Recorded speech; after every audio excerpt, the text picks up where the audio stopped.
Okay, of course, I want to thank everyone for coming, and I also want to thank various people, including Paul, wherever he went, and Scott. And there are a few people here, like this gentleman, Rich McCann, he doesn't want to be named, he doesn't want his name in. All right, we'll edit it out of the tape, but he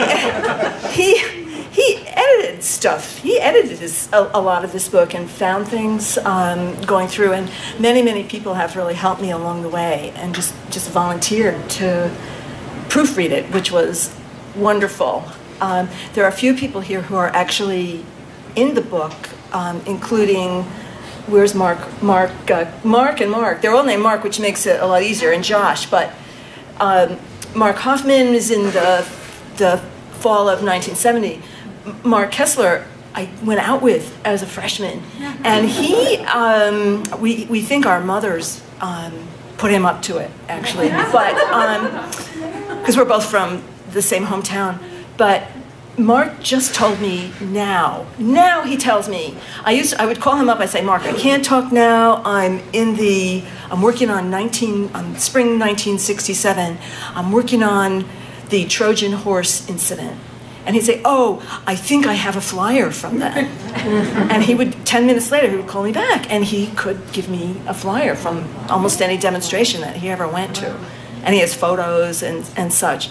But now he tells me, 8 years later, he tells me, oh, tonight, small correction. We didn't actually go to see Virgin Spring. We went to see, what was the name of it? Winter Light. Winter Light. And so in the book, there's an error.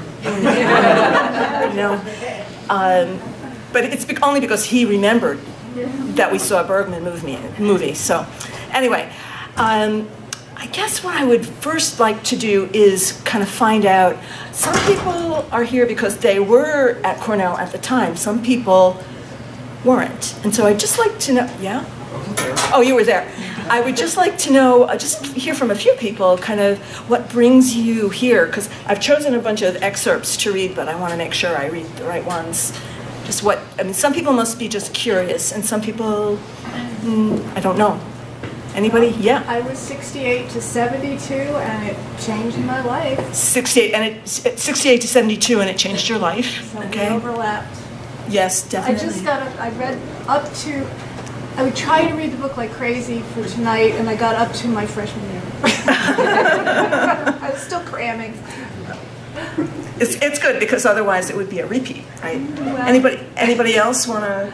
Yes. I came to go to grad school at Cornell in 1984, and I came from Texas, and it was an all-new world to me to see people in shanty towns on the campus protesting apartheid. You know, coming from where I came from, it changed my life and it changed my mind. So in '84. Yeah. But the spirit of what you guys did was still there. That's what I'm saying. How about somebody who, I think there are some people who are like much later than we were. I started in '76, so not that much later, and I agree with you that I felt like we just picked up and kept going, and I think it became more about food co-ops and everyday life, but it was fun. Good. And I still want to hear from some people who are hiding behind over here. Just curious, you had heard about it, or? Well, we were class of 2004, so it was completely different when we were there. It was nothing at all like what you heard about. But had you heard about the straight takeover and the goings on? Yeah, I knew about that part, but I hadn't heard about a lot of the other things you wrote about. Okay, so thank you, and I guess I should talk a little bit about. Oh, was that? Well, I was going to say I was there when you were there, and I feel like I just want to reminisce. I want to bring back to mind things that I probably forgot. Very foggy, and just bring it back. I will say that some people on our class committee heard me speak in Ithaca a few years ago, and they said, "What university did you go to?" Because everybody's experience was different.